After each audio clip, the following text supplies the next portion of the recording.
Hello అండి. నేను మీ advocate Lokesh Reddy. జనరల్‌గా హస్బెండ్ డైవర్స్ ఫైల్ చేసినప్పుడు వైఫ్ ఏంటంటే ఒక ఎంసీ వేయడమో, లేకపోతే డీవీసీ వేయడమో, లేకపోతే మెయింటెనెన్స్ కోసం డిఫరెంట్ పిటిషన్స్ ఫైల్ చేస్తూ ఉంటారు.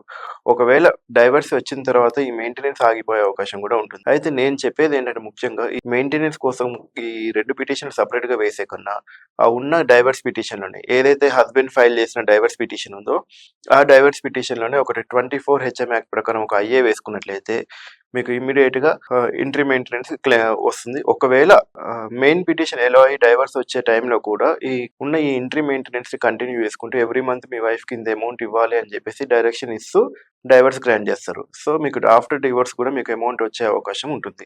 ఒకవేళ పర్మనెంట్ అలిమనీ తీసుకోకపోతే మీకు ఈ విధంగా ఎవ్రీ మంత్ మీకు అమౌంట్ వచ్చే అవకాశం ఉంది.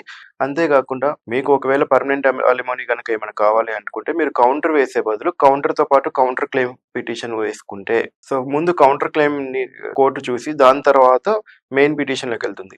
ఈవెన్ 24 హెచ్ఎం యాక్ట్ ప్రకారం ఒక ఐఏ ఫైల్ చేసుకున్నా సరే, ముందు ఈ ఐఏని డిసైడ్ అయిన తర్వాత అంటే మీరు వేసిన ఈ ఐఏ డిసైడ్ అయిన తర్వాత ఈ ఐఏలో మీకు మెయింటెనెన్స్ గ్రాంట్ చేసిన తర్వాతనే పైన ఉన్న డైవర్స్ పిటిషన్ నడుస్తుంది. ఇలాంటి కేసెస్‌లో హస్బెండ్స్ కూడా ఏమనుకుంటారంటే నేను కేస్ వేసి నేనే మెయింటెనెన్స్ ఇయ్యాల్సొస్తుంది ఏంటి అనేసి వాళ్ళు సైకలాజికల్‌గా కూడా కొంచెం ఆలోచించే అవకాశం ఉంది.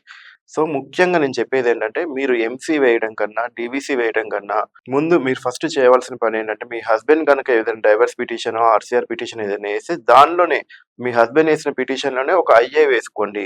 ఫస్ట్ మీరేసిన ఐఏ డిసైడ్ అయిన తర్వాతనే మీ హస్బెండ్ ఏసిన డైవర్స్ పిటిషన్ నడుస్తూ ఉంటుంది కోర్ట్‌లో.